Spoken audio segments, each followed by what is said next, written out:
할렐루야. 이 시간 전할 말씀의 제목은 주 안에서의 삶입니다.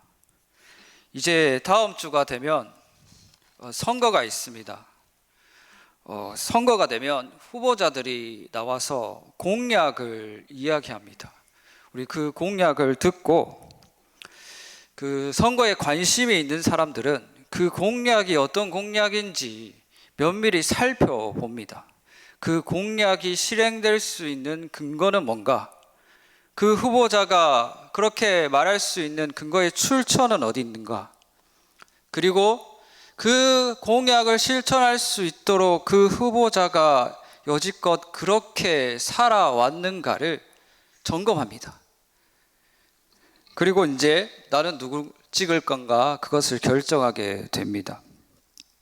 그런데 유권자들이 어떤 후보를 지지하던 간에 공통적으로 머릿속에 떠올리는 생각들이 있습니다.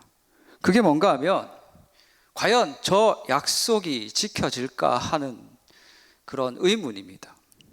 저 후보자가 당선되더라도 공약을 실행하기 위한 조건이 될까? 그 여건이 마련되지 않으면 공약이 실행되지 않습니다. 그동안 그리고 우리가 경험을 해왔습니다. 약속해놓고 약속을 지키지 않는 경우를 말입니다. 내가 그 후보를 찍더라도 완벽하게 믿지 않는다는 겁니다. 그러면 하나님은 어떨까요? 하나님은 반드시 약속을 지키는 분이십니다. 하나님께서는 태초부터 약속을 해오셨습니다. 하나님은 신실한 분이시며 반드시 그 약속을 실행하시는 분이십니다. 그럼에도 불구하고 우리가 여전히 불안하고 염려를 갖고 있는 것은 우리가 그 약속을 실행하는 하나님을 믿지 않기 때문에 그렇습니다. 하나님이 하신 약속은 취소되지 않습니다. 누구도 손댈 수 없고 어떤 변수도 없습니다. 만약이라는 게 없는 절대적인 것입니다. 여기 빌립보서를 쓴 바울은 그 하나님 약속 안에 있는 사람이었습니다. 그는 자신이 하나님 약속 안에 있는 사람을 다른 표현으로 뭐라고 이야기했는가 하면 주 안에 있다라고 이야기했습니다. 우리 말씀 한번 찾아보겠습니다. 4장 1절 말씀 우리 같이 읽겠습니다. 시작. 그러므로 나의 사랑하고 사모하는 형제들, 나의 기쁨이요 면류관인 사랑하는 자들아, 이와 같이 주 안에 서라. 아멘.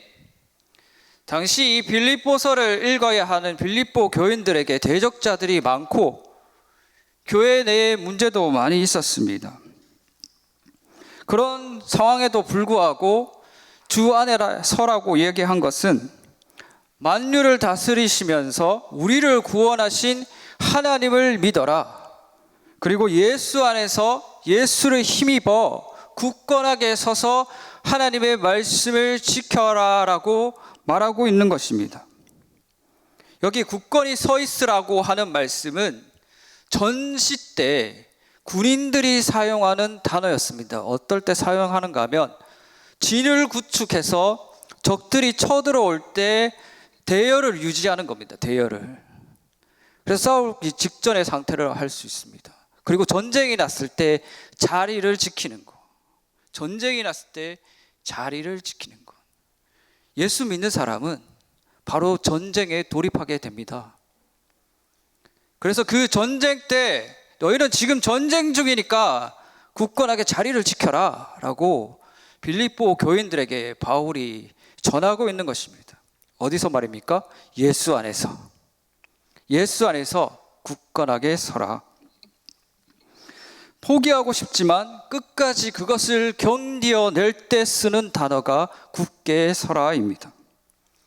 우리는 지옥에서 구원받았습니다.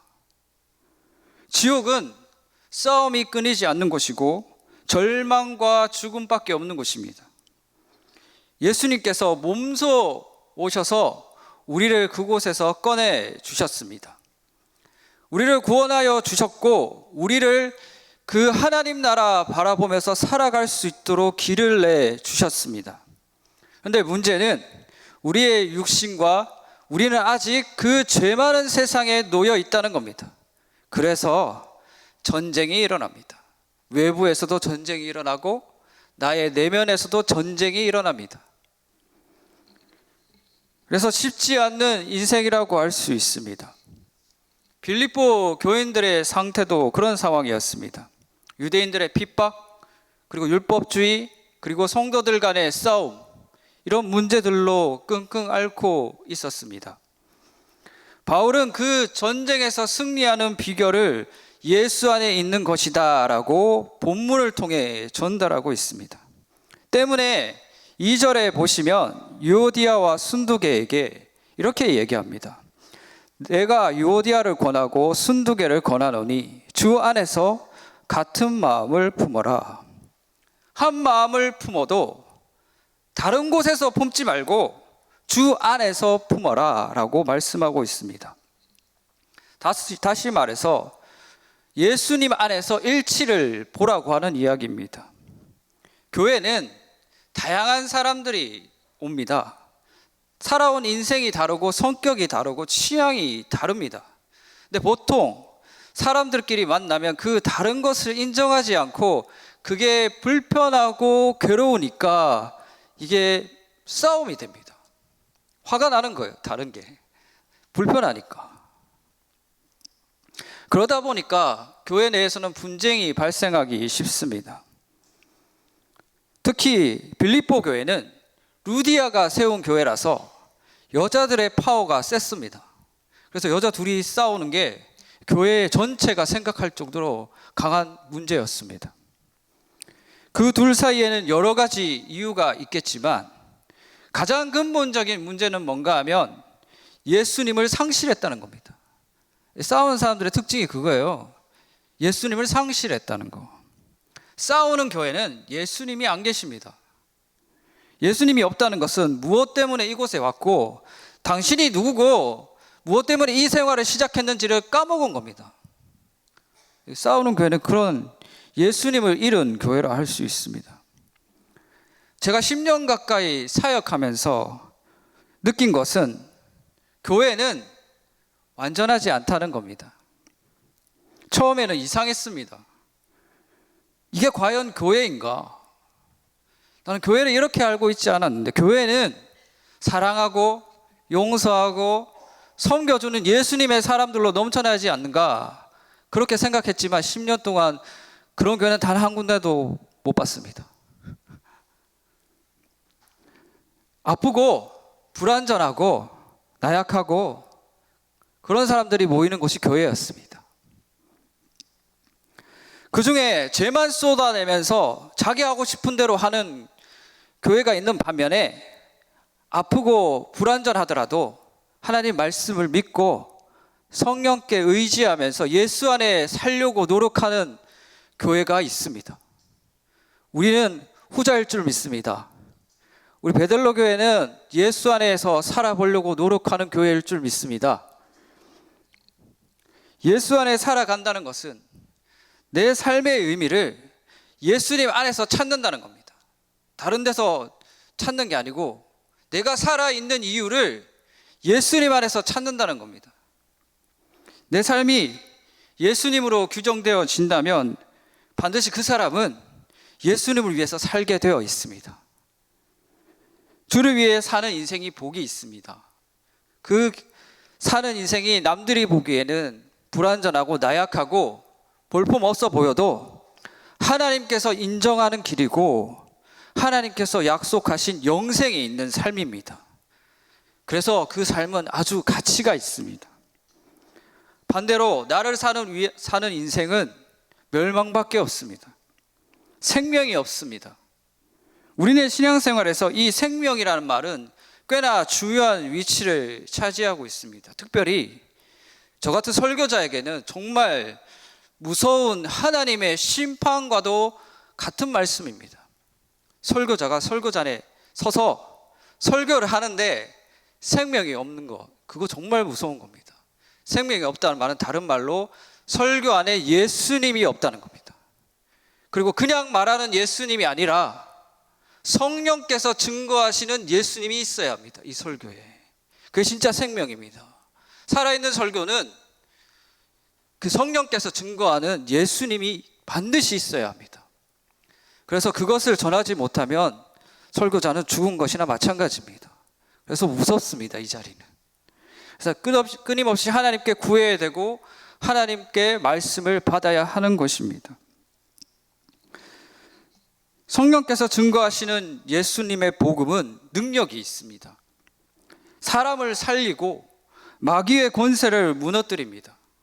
상처받은 영혼을 치유하고 절망 속에 갇힌 자들을 소망을 주고 다시 살아가게 합니다.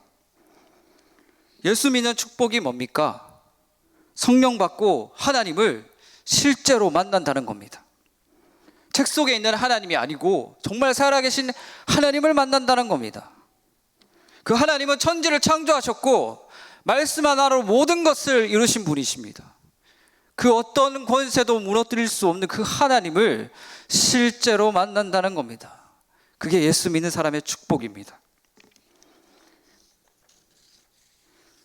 그래서 이 마음에 기쁨이 일어납니다. 기쁜 거예요. 그렇게 대단한 분을 만나서 하나님 만났다고 하면서 인상을 쓰고 있거나 우울하신 분은 가짜를 만난 겁니다. 가짜. 귀신을 만난 거예요. 하나님을 만난 게 아니라. 하나님 만나면 지옥에서도 기뻐할 수 있습니다. 바울은 그것을 실제로 살아낸 사람입니다. 주 안에 있는 삶 첫 번째, 주 안에 있는 사람은 항상 기뻐하는 사람이다. 우리 말씀 보겠습니다. 4절 말씀, 4장 4절 말씀 같이 읽겠습니다. 시작. 주 안에서 항상 기뻐하라. 내가 다시 말하노니 기뻐하라. 아멘. 바울은 로마 감옥에 있는 상태였습니다. 전혀 눈 씻고 봐도 기뻐할 수 있는 상황이 아니었습니다. 그런 사람이 빌립보 교회의 성도들에게 강하게 말하고 있습니다. 다시 말하는데 기뻐해라. 우리에게 기뻐해야 할 이유가 있다. 그게 뭐냐? 바로 너희는 예수 안에 있는 사람들이다. 너희는 예수 안에 있는 사람들이다. 그것으로 기뻐할 수 있다. 예수 안에 있는 사람들, 예수 그리스도의 죽음과 부활이 나의 죽음이 되고 나의 부활이 되는 사람입니다. 성령께서 우리 마음에 오셔서 가르쳐 주시는 게 그겁니다. 예수가 너 때문에 죽었다. 그것을 믿는 자에게는 주님께서 주시는 기쁨이 있을 줄 믿습니다. 이사야서 35장 10절 말씀에 보면 이렇게 적혀 있습니다. 여호와의 속량함을 받은 자들이 돌아오되 노래하며 시온에 이르러 그들의 머리 위에 영영한 희락을 띠고 기쁨과 즐거움을 얻으리니 슬픔과 탄식이 사라지리로다. 아멘. 믿는 자의, 예수님의 구원을 믿는 자의 실제 반응입니다. 기뻐한다는 거예요. 찬송은 다른 게 찬송이 아닙니다.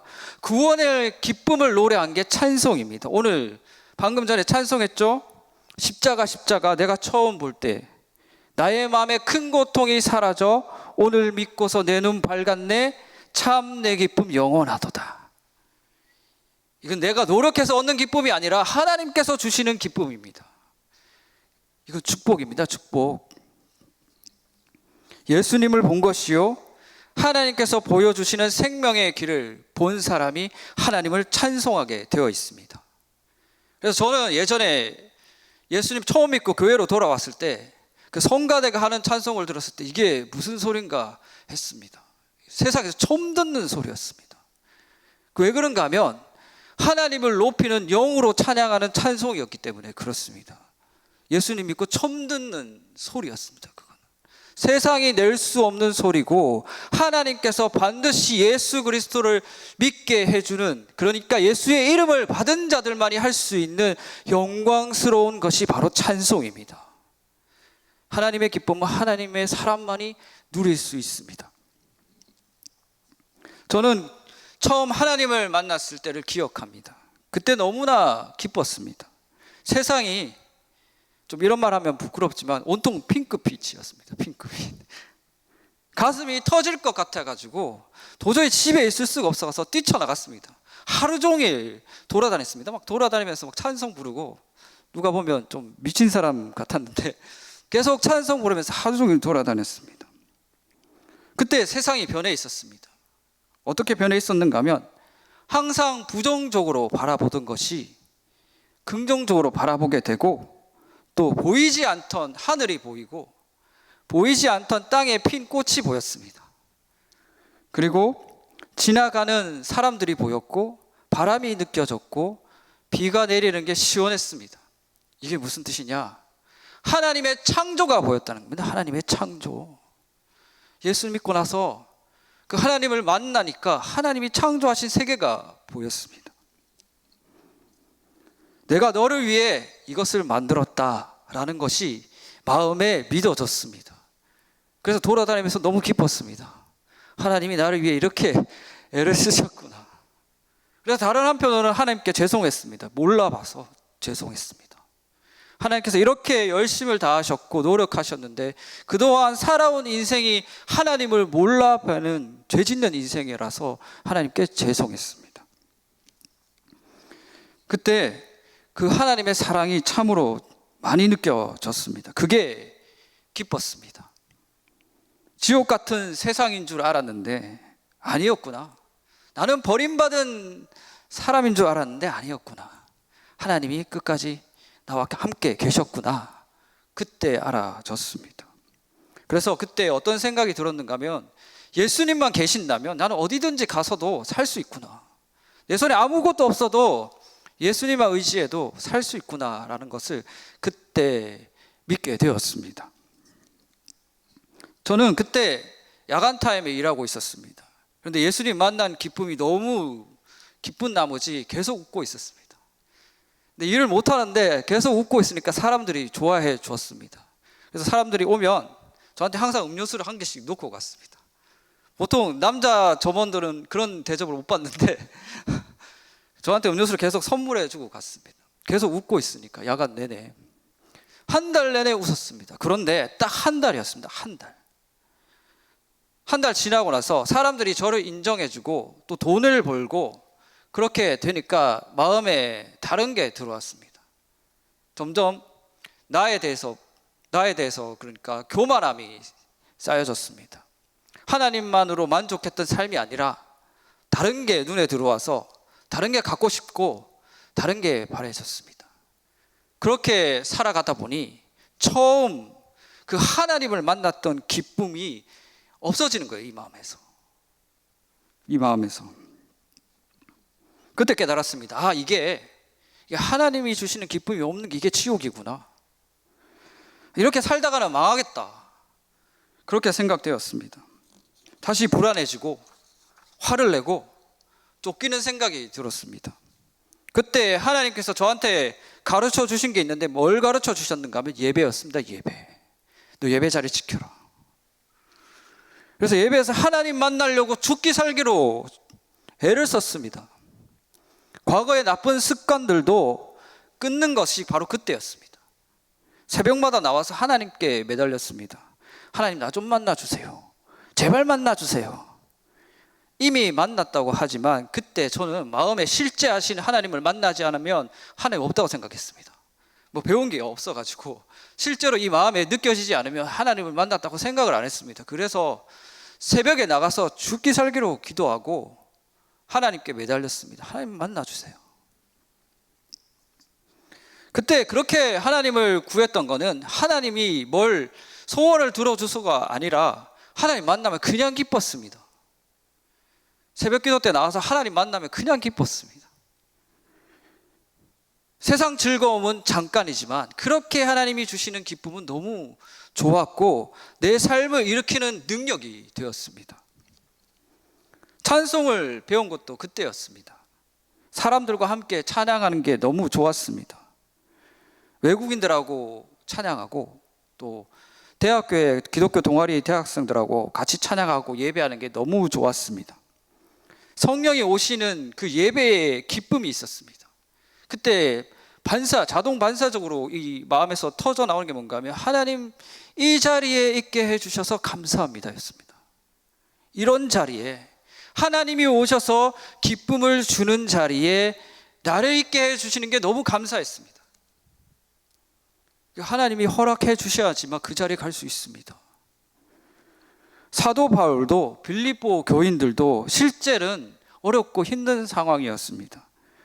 그러나 그들이 기뻐했던 것은 예배의 자리에서 성령께서 주시는 기쁨이 있었기 때문입니다. 성령은 믿는 자들과 언제나 함께 계시는 분이십니다. 상황이 그를 어찌할 수 없고 세상 힘이 그를 무너뜨릴 수 없습니다. 그러니 항상 기뻐할 수 있습니다. 항상이라고 하는 것은 어느 때든지 너희들이 어느 때든지 괴롭고 힘든 상황이 오더라도, 어떤 상황이라도 주님을 구한다면 기쁨을 주겠다는 겁니다. 예수 그리스도를 믿고 성령으로 살아가는 자들이 누리는 특권입니다. 그리고 주 안에 있는 사람, 두 번째, 주 안에 있는 사람은 관용하는 사람입니다. 우리 5절 말씀 함께 읽겠습니다. 시작. 너희 관용을 모든 사람에게 알게 하라. 주께서 가까우시니라. 아멘. 관용은 너그럽게 용서하는 마음을 관용이라고 이야기합니다. 성경에서는 관용을 그리스도의 온유와 겸손이라고 표현하기도 합니다. 예수님의 관용은 저 하늘에서 이 땅으로 내려오신 것입니다. 그리고 예수님의 관용은 십자가에서 돌아가실 때 저기 앞에 있는 원수들을 용서하는 그 마음이었습니다. 하나님, 저들이 지금 무슨 짓을 하는지 모릅니다. 그리고 저들을 사하여 주옵소서. 주님께서 우리를 향하신 마음이 바로 관용이었습니다. 관용. 예수 믿고 구원받았다는 것은 예수님의 관용을 받은 사람이 되었다는 이야기입니다. 남을 쉽게 용서 못하는 사람이 있습니다. 자기 자신에게는 관대하나 타인에게는 관대하지 않는 사람, 그런 사람이라고 할지라도 예수님을 만나면 바뀌게 되어 있습니다. 예수님이 나를 먼저 용서해 주셨으니 나도 남을 용서할 수가 있는 겁니다. 주님은 말씀하셨습니다. 긍휼히 여기는 자 복이 있나니 긍휼히 여김을 받을 것이요. 따라서 우리가 다른 사람에게 관용을 베푸는 것은 우리가 믿고 있는 예수님이 누구인지 안다는 이야기입니다. 용서하지 못하는 사람은 예수님이 누군지 알지 못하는 사람입니다. 그 사람은 내가 지금 누구를 믿고 있는지 다시 한번 생각해 봐야 합니다. 예수 믿는다고 하면서 용서하지 못하는 사람.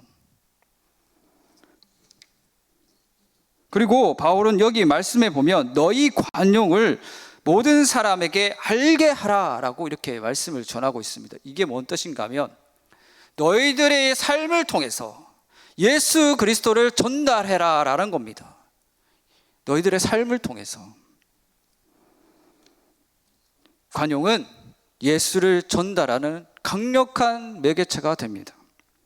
복음은 말로 전해지는 것보다 사랑과 삶으로 더 강력하게 전달이 됩니다. 어떤 사람을 변화시키고 싶으시다면 100마디 말하는 것보다 한 번의 용서가 더 강력할 것입니다. 예수 믿으라고 100번, 1000번 말하는 것보다 그 사람 한 번 용서해 주는 겁니다. 그게 더 강한 전도가 될 겁니다. 또한 관용은 예배와도 연결이 됩니다. 예배. 마태복음 5장 23절에서 24절 말씀에 보면 이런 말씀이 있습니다. 그러므로 예물을 제단에 드리려다가 거기서 내 형제에게 원망 들을 만한 일이 있는 것이 생각나거든 예물을 제단 앞에 두고 먼저 가서 형제와 화목하고 그 후에 와서 예물을 드리라. 아멘. 한 주 동안 매싸고 욕하고 남을 비판하고 그랬던 사람이 예배의 자리에 나와서 하나님께 은혜 달라고 하는 말만큼 모순적인 게 없습니다. 이게 말이 안 되는 겁니다. 예배를 귀하게 생각하는 사람은 삶에서 그것을 준비하게 되어 있습니다. 바울은 이 말씀 끝에 보면 5절 끝에 보면 뭐라고 얘기하는가 하면 주께서 가까우시리라 이렇게 이야기하고 있습니다. 주께서 말세가 되었다는 겁니다. 주님이 가까이. 이거 재림신앙으로 해석될 수도 있지만 예배에서도 해석이 됩니다. 예배에서 주님이 오시는데 너 그렇게 살아가지고 주님 어떻게 만날래? 이렇게 얘기하고 있는 겁니다. 예배에서 주님이 만나야 되는데. 주님 만나는 게 중요한 사람은 자신의 중요한 것을 버릴 줄 알아야 합니다. 주님 만나는 게 중요한 사람은 내가 귀하게 생각했던 내 자존심, 내 권리, 내가 할 수 있는 걸 포기하고 주님을 만나야 하는 겁니다. 주님 만나기 위해서 내 모든 것을 버릴 준비가 되어 있어야 하는 사람이 진짜 예수 믿는 사람이고 말세를 살아가는 사람입니다. 밭에서 보물을 발견하면 내 모든 것을 털어서 그것을 사야 한다고 예수님께서 비유를 통해 말씀하지 않았습니까? 바로 그겁니다. 예배에서 주님을 만나기 위해서 삶을 다 바꾸는 겁니다. 관용하는 사람은 주님을 아는 사람입니다. 주님은 이것에 대해서 계속해서 말씀을 하셨습니다. 마태복음 18장에 보면 달란트 탕감 비유를 하셨습니다. 1만 달란트 탕감 받은 자가 자신에게 100데나리온 빚진 자를 탕감해 주지 않았습니다. 이것이 바로 관용에 대한 말씀입니다. 그 말씀 끝에 이렇게 말씀하십니다. 너희가 각각 마음으로부터 형제를 용서하지 아니하면 나의 하늘 아버지께서도 너희에게 이와 같이 하시리라. 아멘. 그 사람은 비유에서는 탕감 받았지만 실제로는 예수 믿는 사람이 아닐 가능성이 높습니다. 예수님을 모르니까 용서를 못하는 거예요. 우리네 삶에서도 이게 정말 적용이 돼야 합니다.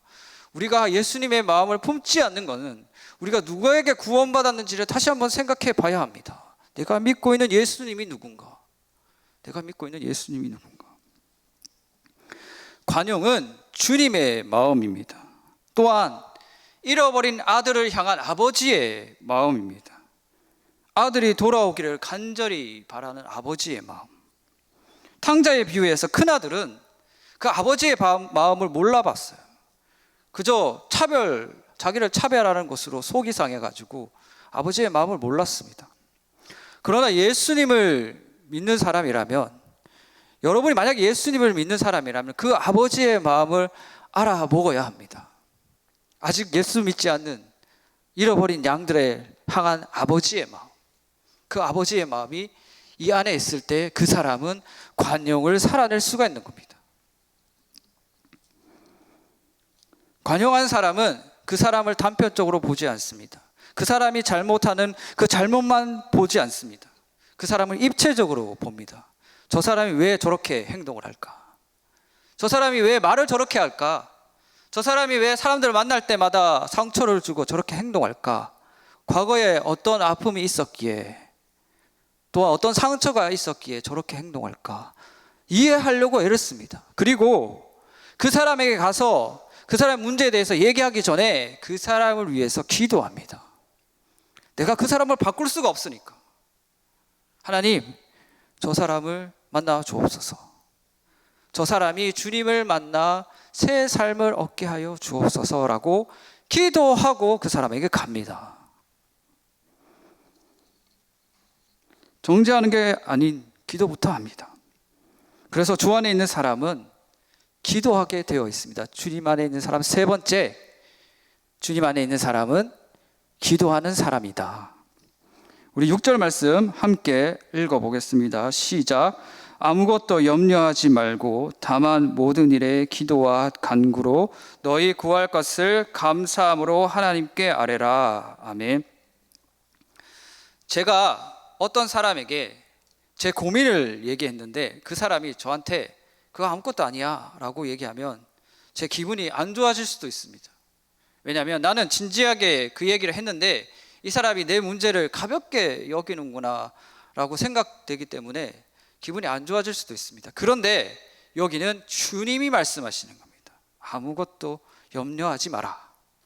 주님은 이 땅에 내려와서 자신이 직접 우리가 당할 고초를 자기가 먼저 겪었습니다. 우리가 당하는 고통보다 더 심한 고통을 직접 겪으시고 이렇게 말씀하시는 겁니다. 그 일 아무것도 아니다. 그 일 아무것도 아니다.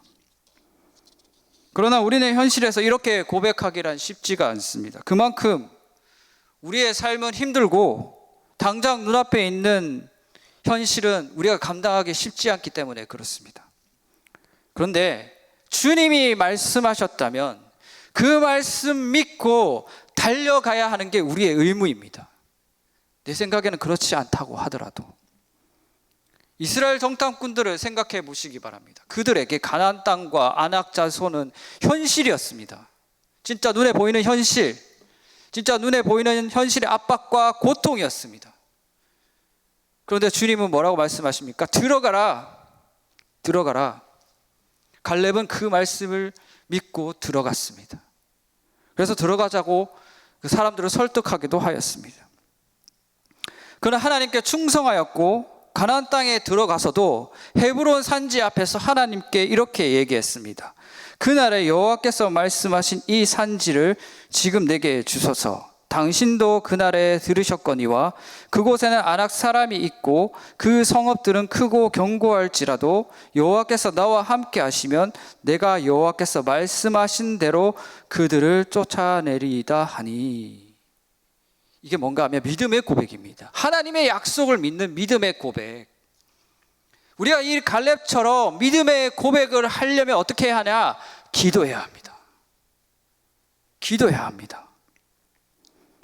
기도는 하나님의 약속을 붙잡는 수단이 됩니다. 단순히 내 소원을 구하는 게 아니라 하나님의 뜻을 받고 그곳으로 들어가는 겁니다. 그렇기 때문에 하나님 말씀대로 살아가려고 하는 사람은 반드시 기도하게 되어 있습니다. 기도 안 한다는 것은 하나님 말씀대로 안 산다는 거예요. 아니, 관심이 없다는 겁니다. 하나님 말씀에 내 삶에서 적용시켜서 하나님 말씀대로 살려고 하는 시도조차 없다는 겁니다. 하나님 말씀대로 살려고 시도하는 사람은 무수한 실패와 어려움을 겪고 내 마음에 두려움도 있습니다. 과연 될까? 그런데 그것을 극복하는 방법은 기도밖에 없습니다. 기도해서 성령께 능력을 받아야지 살아낼 수가 있는 겁니다. 그래서 기도하게 되어 있습니다. 또한 기도하지 않는 것은 그 믿음의 성장에 대해서 소망하지 않는다는 겁니다. 기도하지 않는 사람은 마귀한테 잡혀가서 마귀의 종으로서 마귀가 시키는 일만 하게 되어 있습니다. 그 사람은 염려가 끊이지 않을 것입니다. 염려한다는 것은 내 생각과 예측을 믿고 살아간다는 뜻입니다. 또한 기도하지 않는 사람은 세상의 기쁨을 구하는 사람입니다. 저는 예전에 기뻐하지 않는 것을 단순하게 생각했습니다. 사역하다가 예배 드리다가 내 마음이 기쁘지 않잖아요. 그러면 하나님 앞에서 회개 기도를 드렸습니다. 하나님, 제가 뭐 잘못한 게 있나요? 삶을 돌아봤습니다. 하나님께서 주신 구원의 기쁨은 항상 우리 안에 유지되고 있어야 할 의무입니다. 의무. 예수님을 잊어버렸다는 증거입니다. 기쁨이 없다는 것은. 세상 제일 답답한 사람이 누구인가 하면 매일 불평불만하면서도 기도하지 않는 사람입니다. 매일 불평불만하면서 기도하지 않으면 아무것도 일어나지 않습니다. 기도하지 않으면 아무것도 할 수 없습니다. 10명의 정탐꾼들처럼 눈에 보이는 그 크기를 재고 계산하는 겁니다. 계산. 기도하지 않으면. 계산대로 내 계산에 맞지 않으면 그렇게 안 가는 거예요. 맨날 계산하는 삶을 사는 거예요. 기도하지 않는 사람은. 그것은 결코 주 안에 있는 사람이라고 할 수 없습니다. 주 안에 있는 사람은 반드시 기도합니다. 바울은 본문에서 기도에 대해 이렇게 말합니다. 너희 구할 것을 감사함으로 아뢰라. 기도했는데 일의 결과가 아직 일어나지도 않았는데 감사함으로 먼저 구해라 라고 하는 것은 선언입니다. 하나님께서 반드시 들어줄 것이다. 네 기도 들어줄 것이다 라고 미리 선언하라는 거예요. 그게 감사함으로 드리는 기도입니다. 이것은 주 안에 있는 자들이 받은 축복입니다. 주님께서 최선의 결과를 주실 것이라는 믿음이 있기 때문에 감사할 수 있습니다. 설령 내 뜻대로 그 기도가 응답되지 않더라도 주님이 나한테 최선의 결과를 주실 것이라는 믿음, 그것을 기도를 시작하면서 벌써 선언하는 거예요. 감사합니다. 그래서 감사함으로 아뢰라 라고 말씀을 전하고 있습니다. 기도 응답이 기쁜 것은 그 일의 성사보다 기도를 통해 하나님을 만날 수 있다는 겁니다. 하나님의 관계를 확인하는 겁니다. 하나님과 나의 관계. 바울은 이것을 날마다 소망했습니다. 나는 예수 안에서 발견되고 싶다. 끝까지. 내 인생 끝까지 예수 안에서 발견되고 싶다. 그는 세상 제일 귀한 가치를 구하는 사람이었습니다. 하나님께 순종하려고 노력했고 그 뜻을 위하여 기꺼이 자기를 버리는 사람이었습니다. 그래서 그렇게 되기를 갈망하면서 기도했습니다. 우리도 마찬가지입니다. 우리가 하나님 뜻대로 살아가려면 반드시 기도해야 합니다. 하나님 말씀대로 사는 것은 세상 힘으로 절대 되지 않습니다. 하늘과 연결이 돼야 합니다. 기도밖에 없다는 이야기입니다. 예수님의 제자들은 그렇게 복음을 전했습니다. 그렇게 복음을 전하고 교회를 세워왔습니다. 오늘날도 마찬가지입니다. 말씀의 능력이 발휘되는 곳에는 반드시 기도하는 사람이 있고, 전도의 문이 열리는 곳, 선교가 있는 곳에는 반드시 기도하는 자들이 있습니다. 사람이 변하고 가정이 변하는 곳에 기도하는 사람이 있습니다. 기도는 선택이 아니라 이 땅에서 하나님의 사람으로 살아가고자 하는 이들에게 내려진 하나님의 뜻입니다. 단언컨대 기도 안 하면 죽습니다. 세상 사람들처럼 욕심으로 구하는 기도가 아니라 하나님을 구하는 기도를 해야 합니다. 하나님, 나를 만나 주십시오. 하나님, 그 얼굴을 나에게 비춰 주십시오. 그리고 내 영이 살아나게 하여 주옵소서. 우리는 날마다 이런 기도를 드려야 합니다. 그래서 나를 향하신 하나님의 뜻이 무엇인지 받고 그것에 순종하며 그것에 기뻐하며 살아가야 합니다. 이게 진짜 주 안에 있는 삶입니다. 말씀을 정리하겠습니다. 빌립보서가 말하는 주 안에서의 삶은 진짜 신앙이 무엇인지 우리에게 말씀하고 있습니다. 진실로 주 안에 있는 사람은 이 말씀을 자신에게 비춰볼 것입니다. 내 방식대로, 내 생각대로 살아가는 신앙이 아니라 삶을 돌아보고 날마다 주 안에 있는 삶을 살아가려고 열심을 다할 것입니다. 바울이 열망했던 삶이 여러분과 저의 삶이 되기를 주님의 이름으로 축원드립니다.